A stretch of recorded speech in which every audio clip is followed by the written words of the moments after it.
Good morning. Sorry, yet again, I'm a little bit late on the start. Um, but yeah, welcome to Yesterday Today. I, of course, am Alfie, the barred-minded one, the associated guesser himself. Today, we have a couple of stories. The Amber Turd situation, a recap brought forth by the Critical Drinker, so go check him out. And then a situation that happened in Charlotte, North Carolina, the midnight train to nowhere. That one's a real sad story, so I'm going to get to something a little lighter first, and then we'll jump into the main story of the weekend. So here we go. Have to cover this eventually. No list of self-imposed celebrity meltdowns would be complete without... Oh, come on, you knew I was gonna have to cover this eventually. No list of self-imposed celebrity meltdowns would be complete without talking about Amber's Turd. Possibly the most disastrous series of unforced errors, performative victimhood, bad acting, and overestimating one's own cultural power that Hollywood's ever seen. And that's saying something, believe me. A one-time it girl who seemed to have it all. A growing celebrity profile, juicy film roles in big franchises, brand deals, and most importantly, a famous husband she could exploit for her own gain. Unfortunately, all those red carpet smiles and elegant dresses were hiding a dark personal life of abuse, lies, manipulation, and an insatiable hunger for power and control. Someone who tried to weaponize the media, modern culture, and even the justice system against one of the biggest and most popular movie stars of all time, only to have it blow up in her face in the most spectacular way possible. So I don't know if any of y'all saw this from the beginning. It first hit on my radar about, believe it or not, like 8 years ago. A small YouTuber at the time who blew up for this very reason had a whole in-depth look at all the leaked tapes and all the information that there ever was about this whole situation. If I can find it, I'll put it in the comments after this. But it's a crazy situation. If you get the opportunity, I'll find that link and I'll put it in the comment section once I get the video posted permanently. But it really is insane. It's hours and hours and hours of stuff. Back when I was trying to get a news thing launched the first time, and then the court case happened. But we'll carry on and see if they mention any of that. let us examine the not-so-tragic crash and burn of Amber Heard. Amber was born in 1986 in Austin, Texas, the second of 3 children, and by all accounts she had a pretty normal childhood. She rode horses, hunted and fished with her dad, and competed in local beauty pageants, something she'd disown in later life as exploitative and horrible. Funny how that works, isn't it? Anyway, like a million other attractive young women with aspirations for bigger things, Amber made the move to California at 18 to pursue an acting career. The usual round of bit parts and minor roles in TV shows and movies followed, but 2006 would see her first starring role in the slasher movie All the Boys Love Mandy Lane. The film wouldn't get a proper release until years later, but it caused a bit of a stir in film festival circles and it helped to put Amber Heard on the map. 2008 was when she first started to attract mainstream attention with supporting roles in Pineapple Express and the martial arts drama Never Back Down. Not exactly an all-time classic, but never mind. Attractive and just talented enough to hold her own against major players, she was now booking bigger roles, but mostly in low-budget slop like Exterminators, The Stepfather, and The Wards. It was also around this time that she came out as gay, or bisexual, or I don't know, something. Even Amber herself seemed to be pretty vague about the whole thing, saying, "I don't label myself one way or the other." Well, that's helpful. Anyway, the point is she dated female photographer Tazia Van Ree for Probably to get ahead with her, modeling career. People tend to date photographers, especially those who, a couple of years, and this is where the first warning signs appeared when Amber was arrested at an airport in Washington for assault against Van Ree. She would later claim that she was wrongfully accused and the officer who arrested her was homophobic, which is kind of interesting because the officer in question was a lesbian. Well, whatever. The incident was quickly swept under the rug, as such things often are, and Amber was able to tackle the bigger problem of how to make the leap from trashy horror movies to mainstream success. What she really needed was something, or someone, to take her career to the next level. Enter Johnny Depp. The two of them met on the set of The Rum Diary and started dating soon afterwards. Yeah, he was 23 years her senior, but what the fuck? When you're a struggling young actress trying to make a dent in the industry and Captain Jack Sparrow shows an interest in you, you thank your lucky stars and milk that shit for all it's worth. Let's be fair. Struggling young actress, as far as Hollywood goes, not really young. As far as Hollywood sees things, on the verge of collapse, but young to most regular people, yes. The two were married by 2015, which funnily enough seemed to coincide with a sudden upswing in Amber's career and public image. Now she was booking roles in major franchise vehicles like Justice League and Aquaman. She was on magazine covers and commercials. She and Johnny were regulars at premieres and film festivals together. But behind the scenes, things were unraveling fast. Her marriage to Depp had been stormy and volatile for years, and by 2016, Amber filed for divorce and a restraining order, accusing him of physical and emotional abuse. The two eventually reached a settlement that landed Amber a hefty sum of $7 million, which she pledged to donate entirely to charity. Golly gee whiz, that was nice of you, Amber. Keep it in mind though, because it's going to be important shortly. Because it never actually happened. For now at least though, Amber was still on top of the world. She'd managed to paint herself as a brave victim speaking up against a powerful and abusive man. She'd landed a neat little payout that had padded her bank balance and gotten the entire entertainment media complex to back her up. Because of course they would, it was 2017. While Johnny found himself blacklisted and dropped from major film projects, Amber's career was going from strength to strength. She'd co-starred in her first billion-dollar movie, although to this day I've got no fucking idea how that happened, and she was poised to make the leap to the Hollywood A-list. Yeah, she wasn't really a movie star, but she had the looks and the glamour and the momentum to at least create the image of one. All she had to do now was shut the fuck up, maintain a dignified silence about her divorce, and enjoy the fruits of her success. But No. hey, anyone who knows anything about Amber Heard, she never knows when to stop talking. Like me.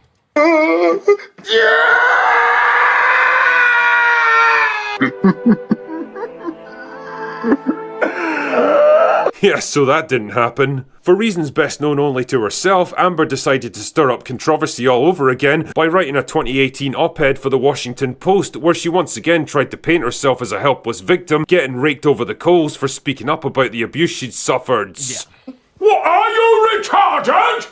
She'd already won both the legal and the PR victory, but she just couldn't help herself, it seemed. This op-ed would turn out to be a bridge too far for Amber. To say that Johnny Depp was tired of her shit would be the understatement of the decade, and before you could say, you might have overplayed your hand here, Yeah, because again, this was the civil suit. This wasn't the actual legal suit. Or at least, no, it was a civil suit in England, I believe it was, with the Sun, I want to say.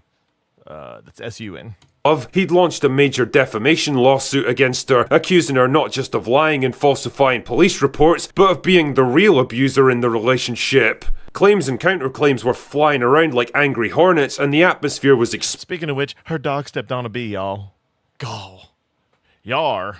explosive when the case finally went to trial in 2022. Amber strode into the courtroom expecting another easy victory. After all, she'd won against him before, the media were still firmly on her side, and she was all set to paint herself as the brave young woman standing up to the patriarchy. Unfortunately for her, things were different this time. Not only had Johnny brought the receipts this time, but Amber soon became caught up in the very web of lies that she'd spent so long spinning. Not only that, but Johnny Depp on the stand was pure comedy gold. Not only was Amber Heard's main lawyers who spoke through this, I don't know why these people were put on this huge case. This was a huge case, and they were some of the most bumbling, stumbling. It's like me trying to get to my point. That's what these people sounded like. Like, remember that $7 million from the divorce settlement that she promised to donate to charity because it wasn't about the money for me? Shite. Oh yes, that's shite. Yeah, so that never happened, and it turns out she'd kept every penny for herself. Oh man. Oh God. Oh man. Oh my goodness, who could have predicted it? The evidence of the years of abuse she'd inflicted on Depp was mounting up too. A recorded phone conversation This is a screenshot from the actual deal. Let me see if the drinker put it in his thing real quick, because it's really important. These guys... Poops to bed, Jesus. Okay, it's not down here, but this is a screenshot from that. Like, he's the one that did these bubbles and character boxes. Showed her gloating about how she could make up anything she wanted and everyone would believe her because she was a woman. Then there was the stuff that was just downright disturbing and weird, like Amber admitting she'd hit him but claiming that it was okay because it was a slap instead of a punch. Yeah, imagine if a guy had said something like that. Or taking a shit on Johnny's bed out of pure spite and revenge. And in that moment, dear viewer, a million internet memes were born. She was still doing her level best to paint herself as a brave victim speaking truth to power. The problem was that nobody was buying it anymore. Her testimonies came off as forced, rehearsed and unconvincing, riddled with more contradictions and inconsistencies than a Zack Snyder script, and people were beginning to see her for what she actually was, a not particularly talented actress playing the role of a victim instead of actually being one. Now, for the record, I certainly don't think that Johnny Depp was some innocent, blameless saint in all of this shit either. Not. The man clearly has his own demons that he's been wrestling with for most of his life, and a long list of well-publicised meltdowns. I've got no doubt they both brought toxic behaviour into the marriage, but the difference is that Depp was always honest about his personal failings. Amber was not. More than that, though, people actually liked Johnny Depp. Yeah. He was... And that's one thing I've always respected about Johnny Depp. Like, he at least seems like he's upfront and honest with all of his little misgivings and such. And everyone who's ever dated him, besides Amber Heard, of course, came out in his favor. Winona Ryder, Kate Moss, a couple of others. But it was actually pretty interesting. And they some of them had some really bad breakups, and they came to his aid. Popular, he'd been around forever, and he'd built up the kind of cultural goodwill that Amber could never hope to equal. The more the trial dragged on, the more public opinion swung away from Amber and towards Johnny, and by the time the verdict was read out on June 1st, it was pretty obvious how things were gonna go. Johnny was awarded a total of $15 million in damages, but for Amber, the reputational damage was way worse. I still don't know if he did, but someone had mentioned that he was going to actually pay. And I think he did actually. One of the best characters. It was definitely the best character of the Pirates franchise, and the only thing that kept it going, Captain Jack Sparrow. But no, I heard that Johnny Depp and Elon Musk paid most of her contribution to the charity that she kind of stiffed, and I heard that him, if not both of them, were going to pay her full due to said charity. Which would have been extra hilarious if he paid the money that he won from her, which I'm sure she never paid because she moved to Europe after this. But film roles dried up overnight. Her part in the upcoming Aquaman sequel was shaved down to the briefest of cameos, and she and so was the box office returns. Was abandoned by almost everyone who'd supported her. There's only one thing Hollywood producers hate more than difficult actors, and that's liabilities. The one-time darling of Hollywood, the brave activist and the rising movie star had become so toxic and radioactive that nobody in their right mind would go near her. It wasn't just a career meltdown, it was a full-scale career obliteration. Johnny Depp had taken off and nuked Amber's entire site from orbit, because at the end of the day, it's the only way to be sure. And who can blame him, really? The shit she pulled probably took 5 years off his career and cost him tens of millions of dollars in lost earnings. It was the vindication and the redemption arc that everyone had been waiting for, and by all accounts, Johnny Depp has been rehabilitated by Hollywood, and there he is now, back on the red carpets and the film festivals. He's even in talks to star in another Pirates of the Caribbean movie, because let's be honest here, Johnny Depp's Jack Sparrow is Pirates of the Caribbean. Sorry, Margot, but when it comes to Pirates movies, you ain't it, darling. And speaking of which, what has happened to Margot Robbie? I haven't seen her since the Suicide Squad. She was set up to be the next, the beneficiary of Johnny Depp's fall from grace when it comes to Pirates of the Caribbean. She was going to be the main star. I know they backed out of that because of they were stopping flipping franchises to be female centric as opposed to male or everyone centric. But she hasn't really been in anything since that. It's crazy. Sorry.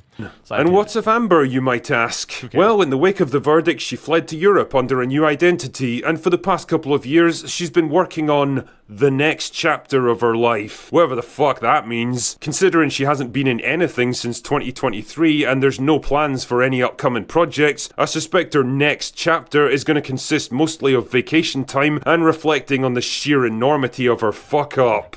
For a few years, Amber Heard really did have it all, only to let it slip through her fingers. She tried to play the fame game in the worst way possible, weaponizing performative victimhood and a culture of believe every single accusation, even without a shred of evidence, for her own personal gain. And when she was called out for her bullshit, she didn't have the acting skills, the likability, or the sheer popularity to lie her way out of it. Her crash and burn might be one of the most spectacular of all time, and let's be honest here, one of the most well-deserved. Anyway, that's all I've got for today. Go away now. Yeah, and that whole thing is pretty interesting. I might, like I said, I'm gonna look up and see the name of the guy that did all those clips that I saw. Like I said, that was probably 8-10 years ago. It's been a long time. And then the trial was, of course, like 3 years ago. So it came out way before.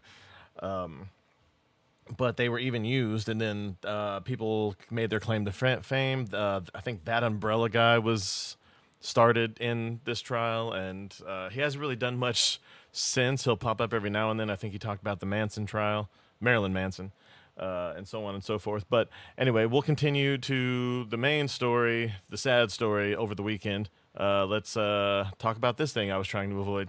The funeral was held Wednesday for a 23-year-old Ukrainian woman who was stabbed to death near a Cat's light rail station in South End, Charlotte last weekend. Irina Zarutska came to North Carolina 3 years ago from her home in Ukraine to escape the war with Russia. Her family says she loved animals and wanted to be a veterinary assistant. DeCarlos Brown's been charged with her murder.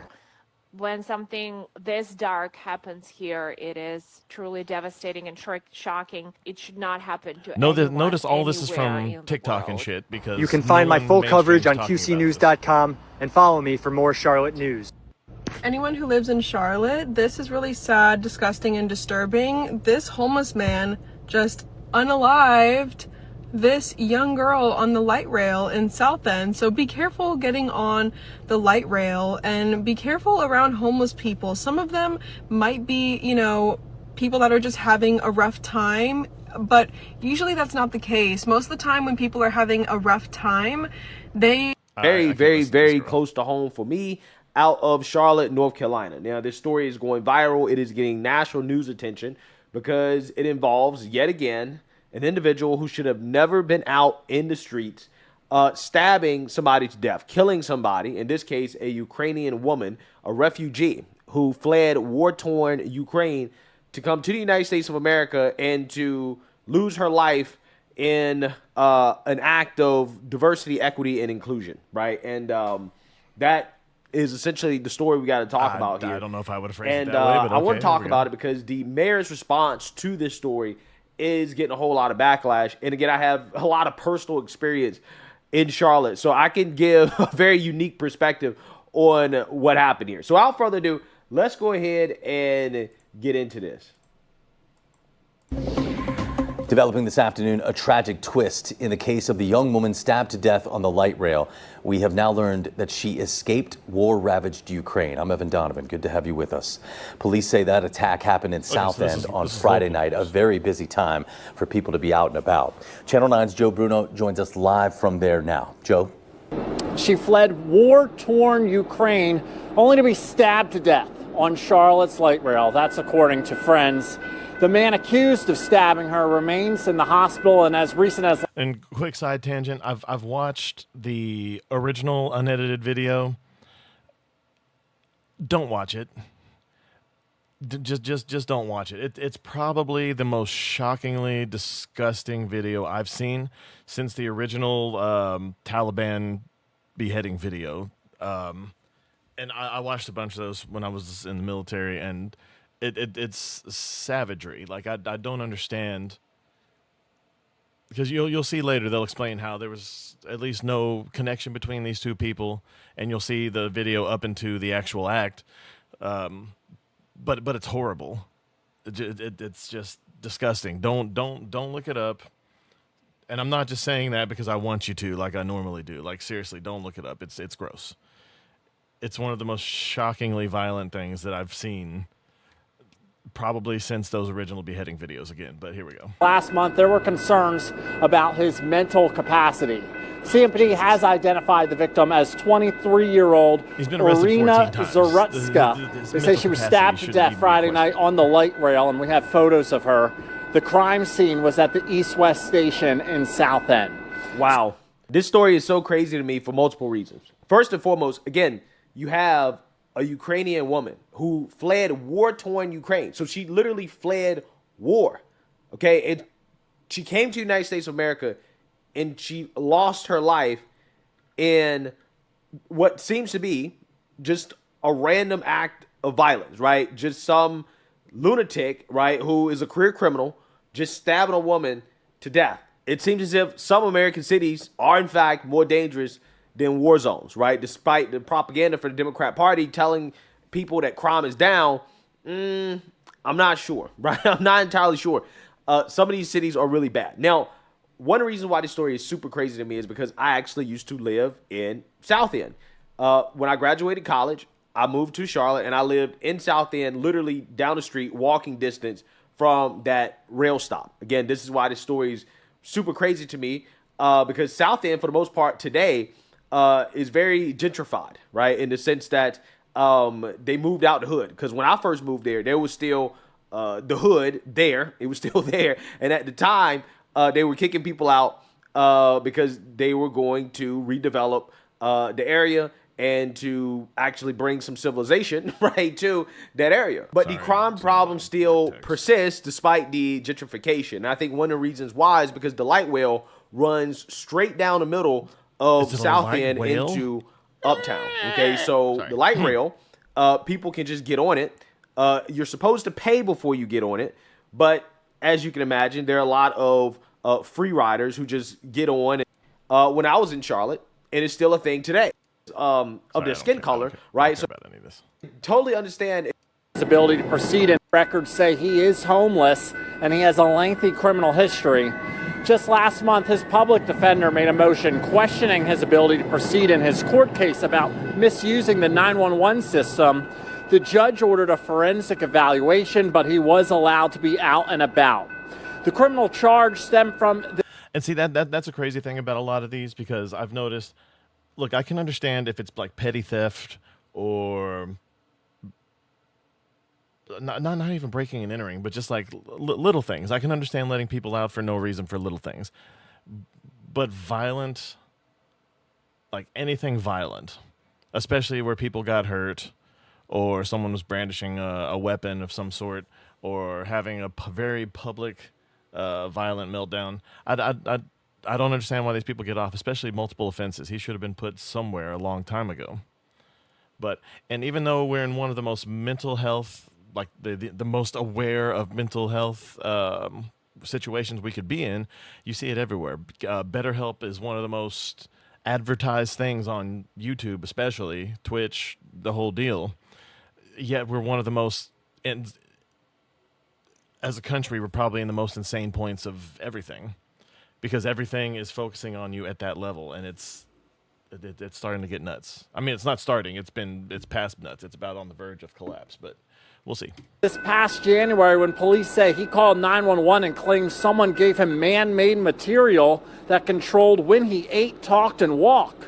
The magistrate allowed him to be released from jail without paying anything on a written promise to appear. And police have not said what led up to this stabbing. We will likely learn more in court, but the first appearance has not been set yet because he has not been formally charged. This guy's voice and speech patterns we know are what led up to the horrible. stabbing. The How judge did you get a job letting talking? this guy walk, right? Let this man walk free. That's what led up to the stabbing. Yeah. Because this person had an extensive criminal history, including a lengthy history of arrests dating back to 2011, including offenses such as felony larceny, robbery with a dangerous weapon, and communicating threats. He reportedly served approximately 5 years in prison, being released around September 2020 for the robbery with a deadly weapon conviction. He also assaulted his sister just months later after being released, okay, causing minor injuries. And again, as the news mentioned, this guy had a mental health related incident, okay, just recently as January 2025. So, and even his mom came out and said he needs to be put somewhere. We have to start bringing back these mental asylums, right? That's what we need to do. I know Democrats, like, you know, it's a bad thing, and you don't see that a lot, and that's probably why you're not seeing it in the mainstream news. But his mom came out and said that he needs to be put somewhere. It's crazy. don't like it. They think it's mean. But again, there's just some people who just cannot function in our society, right? Like, you talk about a guy that spent years in prison, and then just a few months later, he gets out of prison and he's assaulting his sister. Yeah, that's a person that, to me, is showing a very, very, very strong sign that he is prone to violence, right? He's prone to hurting people. Okay, he will hurt his own sister. And eventually, if you allow these people to stay on the streets long enough, again, having good reason to believe that they have some issues, right, some mental issues, then at that point, you're risking people losing their lives. And that's exactly what happened in this situation. And not like the one flew over the cuckoo's nest necessarily, but we need to find a way to actually help people, to actually rehabilitate people. Prisons too. Like, there needs to be, like, for the big ones, murder, rape, the whole deal. Those need to be punishments, but for everything else, we need to be able to rehabilitate people, especially if we ever plan on letting them back into society.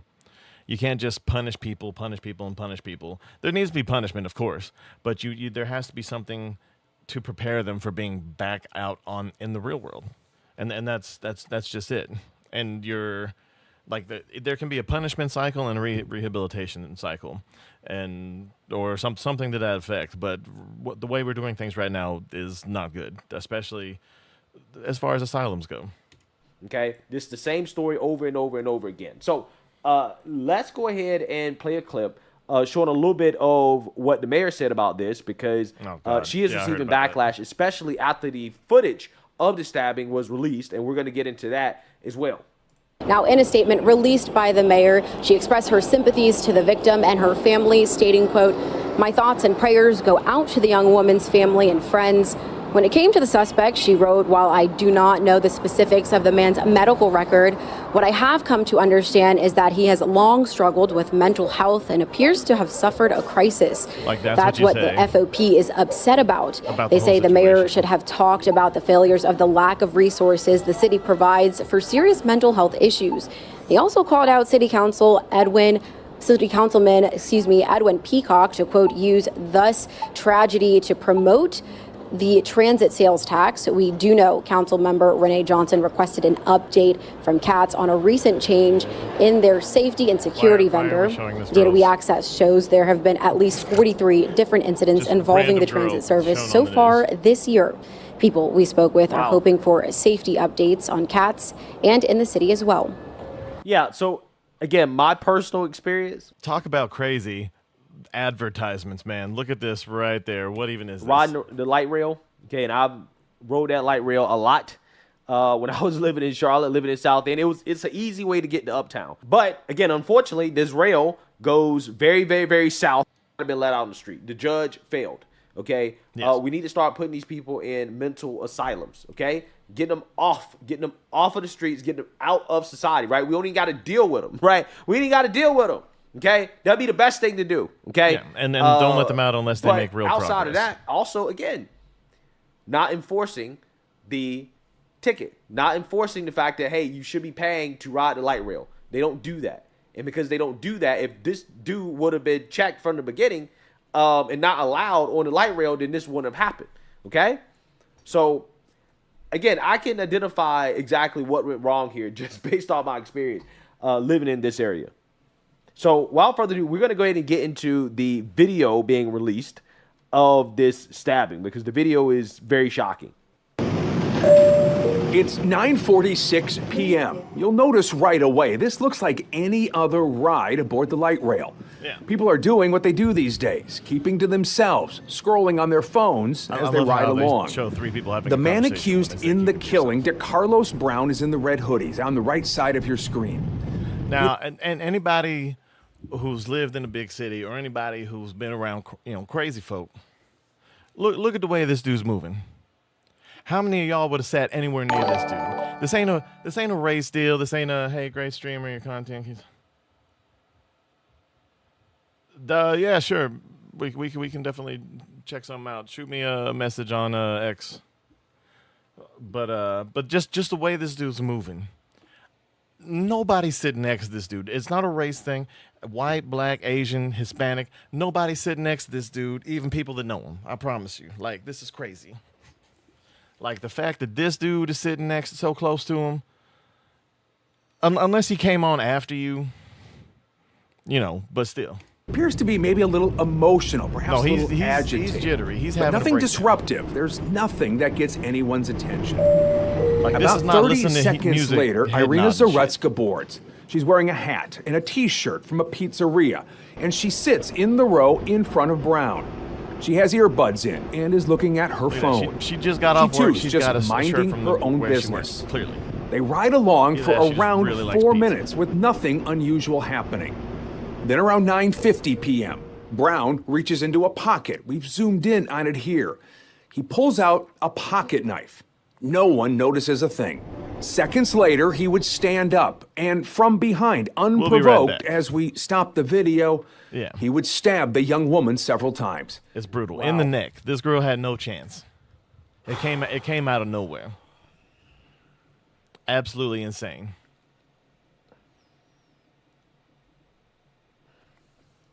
And nobody's talking about it. YouTubers, Twitch streamers, Kick streamers, that's all I've ever seen anything on. It's all over X. Mostly from people in the middle and on the hard right if you want to get political about it.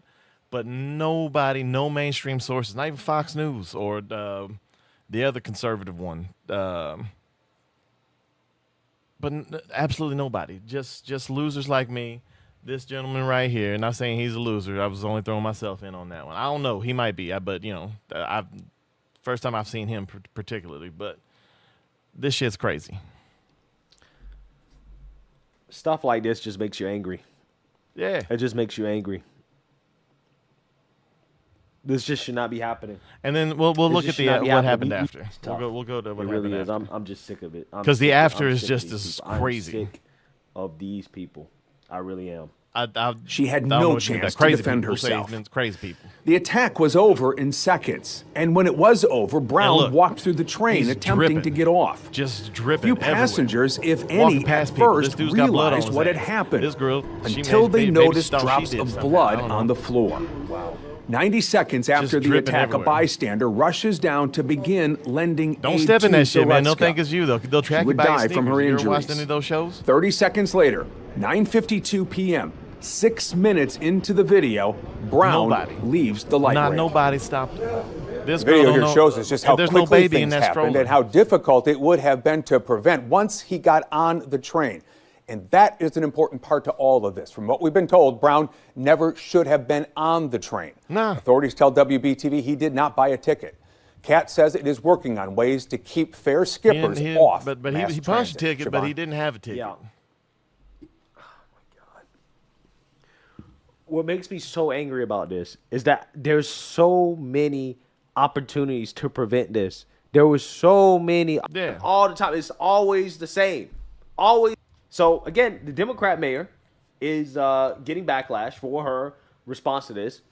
She claims she's not going to post the footage out of so respect she's for Democrat? the family, I but I know think that. the real I reason why imagine she's 'cause not it's going to Charlotte, North Carolina, repost the footage is because of the fact that this doesn't fit the narrative. But she says that this was a senseless and tragic loss. My prayers remain with her loved ones as they continue to grieve. And this dude's through right on. an You sound more unimaginable angry, time. people Like so sharing many of footage you, than I'm you are. heartbroken, and I've been thinking hard about what safety really looks like in our city. I remain committed to doing all we can to protect our residents and ensure Charlotte is a place where everyone feels safe. And she's getting absolutely ratioed on this. Yeah, Colin no, Rugg she's says, been you sound more angry towards people sharing the footage than you are towards the violent thug who stabbed Arena.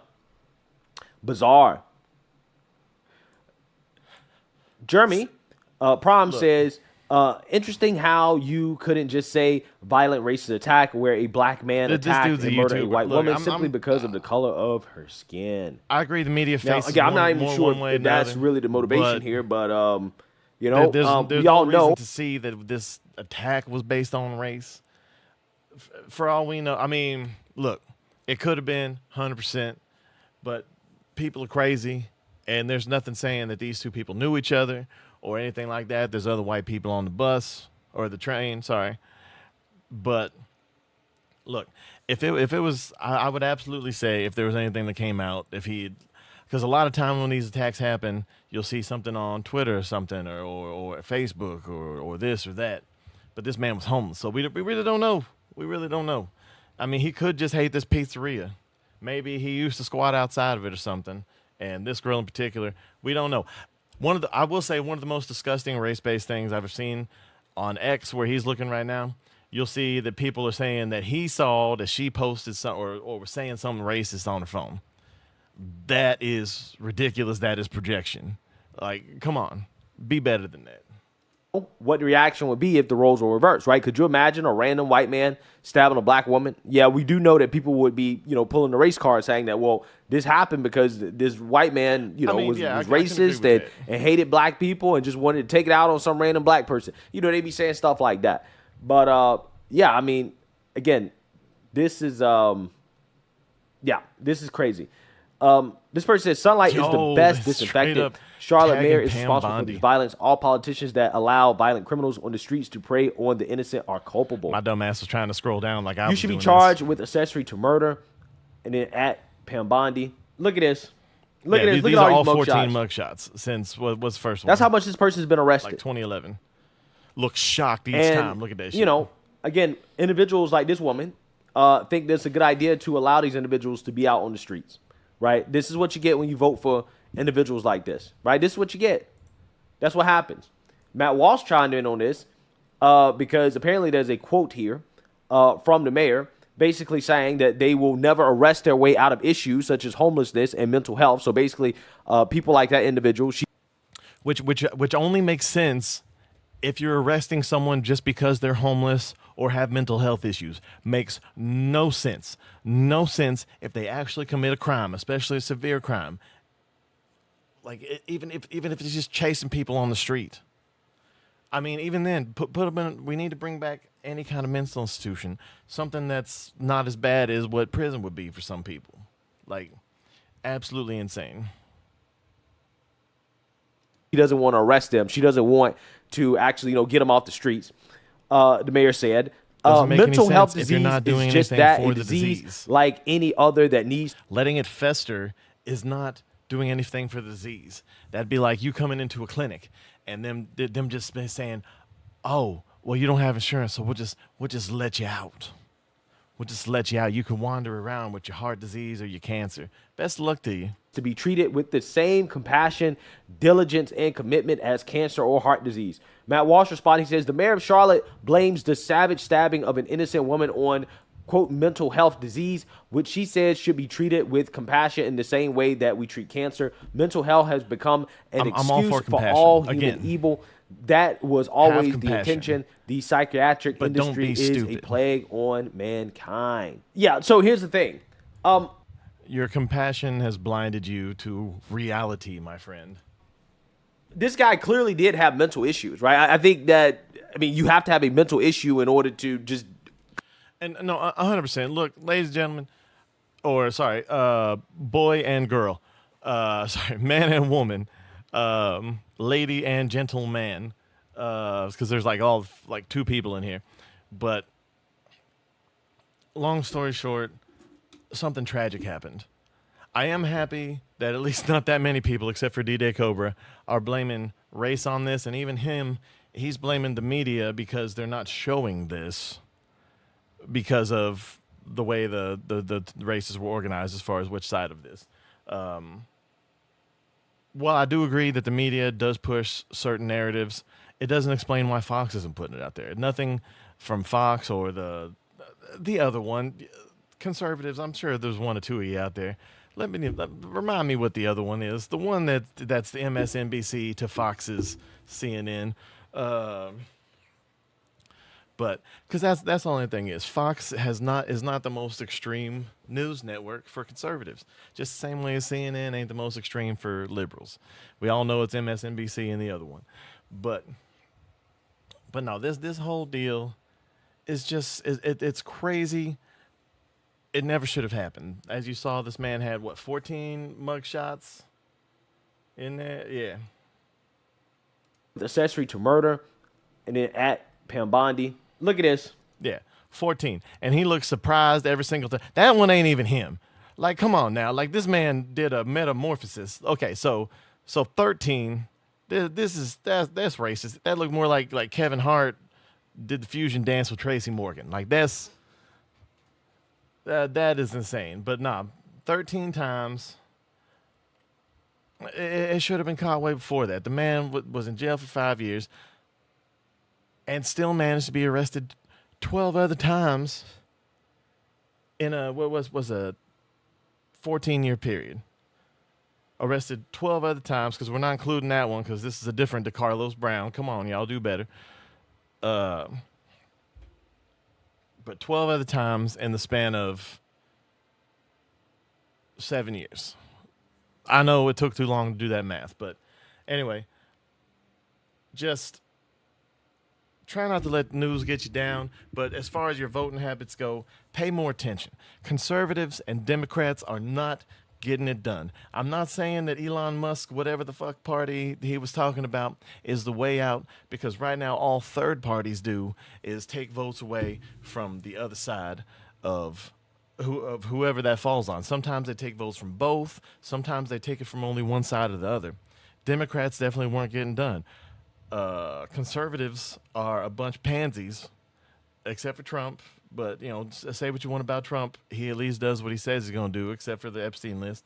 Now they're trying to say that he was a government informant. Not Epstein, Trump. They're trying to say Trump was some kind of Fed informant on that whole deal. I was going to do that story, but I couldn't really find anything good on it. I might bring it up tomorrow unless some other crazy shit happens today. But in the meantime, let me know what you think in the comments. If you liked my reaction and my commentary on what happened here, leave a like. I'm not going to say share because nobody's going to share this shit. But leave a comment, follow. I'm now monetized on Twitch somehow. I don't know, but none of y'all here are from Twitch. But if y'all got that free Prime sub, come on now. But that's all I got for today. We'll see y'all again tomorrow on Yesterday Today. I, of course, am Alfie, the barren-minded one, the associated guesser himself.